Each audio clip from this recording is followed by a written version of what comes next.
Hey everyone. September recently ended, so of course time to give a little rundown of what I got over the month. First, some non-physical purchases, MP3 downloads to be specific. First, the Steven Universe official original soundtrack Volume 2. I think this came out more than a year ago actually, but I just happened to not hear about it. But I got it right very soon after I realized it was a thing. Not a lot of songs on this, I think only a dozen, but it completes the assortment for the main series up to the end of the Change Your Mind story arc. Nice assortment, nevertheless. Originally got that first to catch myself up before getting the Steven Universe movie soundtrack, which features not only the various songs in the movie, but the instrumental score as well, which the soundtrack albums for the series don't have. So that was a nice surprise. Download this very soon after seeing the premiere broadcast of the movie on Cartoon Network. A lot of enjoyable stuff there. And a great mix of nostalgia and brand new enjoyment there. Much like the movie itself.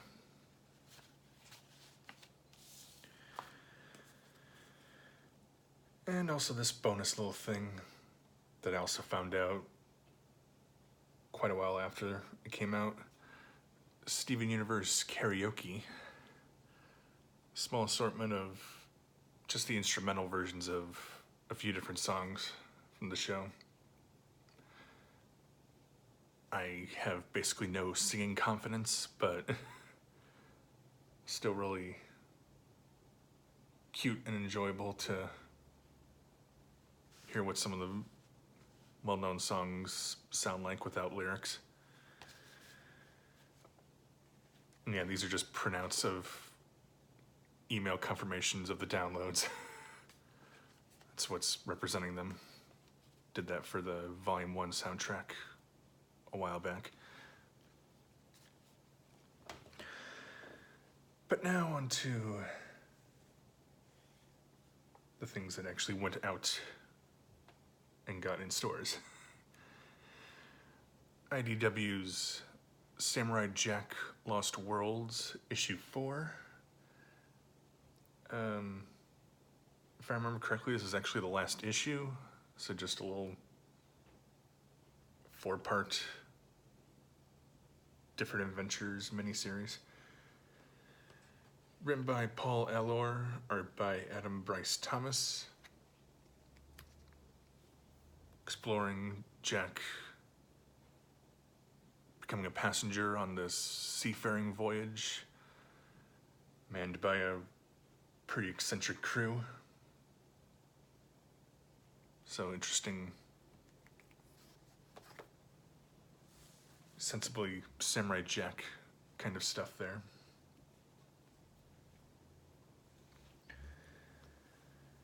The penultimate issue of IDW's Transformers Ghostbusters crossover miniseries, issue 4.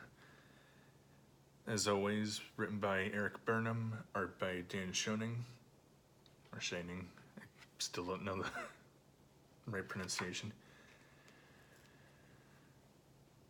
But involves Optimus Prime now teaming up with the Ghostbusters and Ectotron, searching for the escaped ghostly Starscream, starting to figure things out about how he got that way.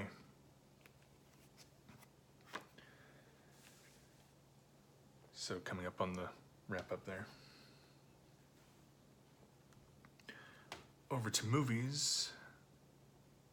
Blind buying John Wick Chapter 3 Parabellum on Blu-ray. Didn't see it in theaters like the first two, but again, I heard great things. Of course, a lot of style in the action and world building, but also quite a bit of substance in characters and stuff. Taking place very shortly after Chapter 2, in which there's now a bounty on John's head, as pretty much the entire criminal underworld that he used to call home is coming after him. And it's not the end of the franchise either. There's at least a Chapter 4 planned when it comes to this franchise and character.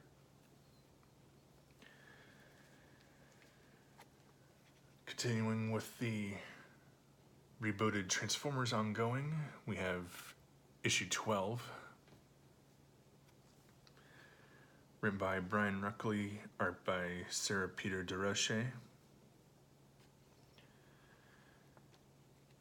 Taking place a few issues back, actually, shortly before Sentinel Prime and his group returned to Cybertron, exploring a mission with Nautica and Road Rage, uncovering a sinister plot aboard their ship as it is on its way back to Cybertron.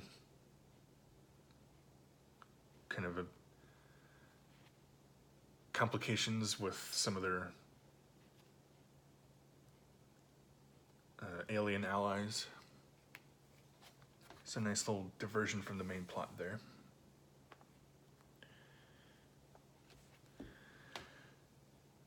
Just one Criterion new release for the month with Local Hero. Released in 1983, directed by Bill Forsyth. Sort of this fish out of water story about an American oil executive sent to a small Scottish town in hopes of getting the place bought for redevelopment. Sounded like an interesting, kind of quirky, charming thing for me to check out, so I was happy to get it.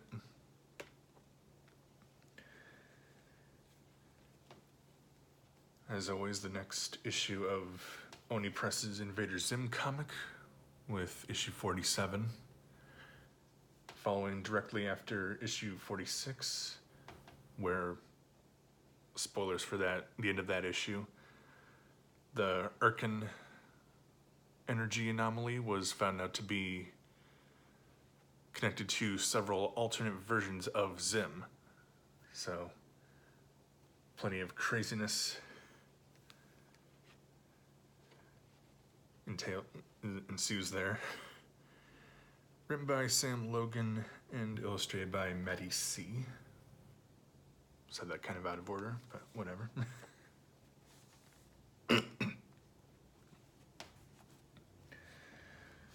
Start of a new spin-off series from the Transformers reboot with Transformers Galaxies issue 1. Starting off kind of spin-off mini-series arcs about different characters. This one about the Constructicons. Again, pre-war, but written by Tyler Blazinski, art by Livio Ramondelli. Showing overall in flashback to how they originally got work on Cybertron, honing their skills in essentially both careful demolition and rebuilding.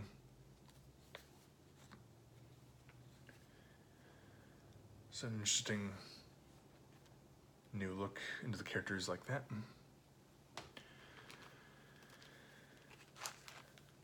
course, another 6 Transformers trading card game booster packs. 3 from Rise of the Combiners. 3 from Siege 1. For the character cards with Rise of the Combiners, I got Thrust, an extra Silverbolt, and an extra Ruckus. With Siege 1, I got an extra Sergeant Hound with Private Taraxodon, an extra Raider Trigger Happy, and extra Raider Roadhugger, but then Alpha Trion and Raider Detour. More duplicates than I would have liked, but still happy to have collected.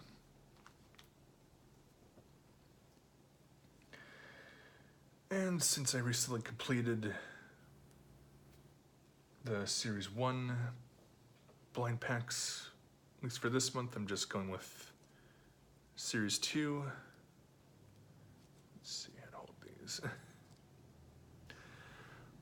With a few little blind packed bots. We have Songwave, the Insole, and Sippy Berry. If I could demonstrate with Songwave, there's a little wireless speaker. Flip this.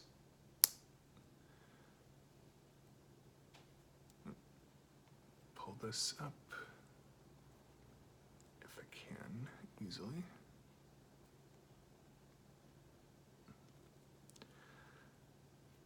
Let me separate the arms a bit. There we go. There we have a goofy little robot that happens to look like he's from the original Tron.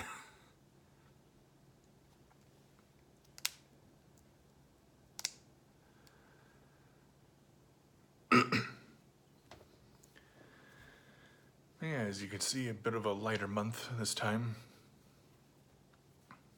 Some digital music purchases, a couple movies, some comic single issues, and a bit of toys and games.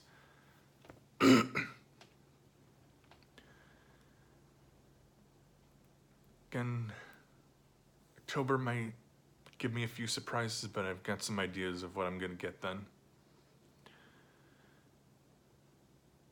Might be kind of along these lines again, but probably a few extra things.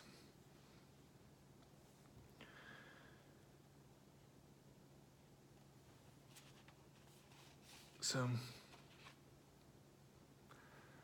with that, I'll see you in early November to talk about the October purchases.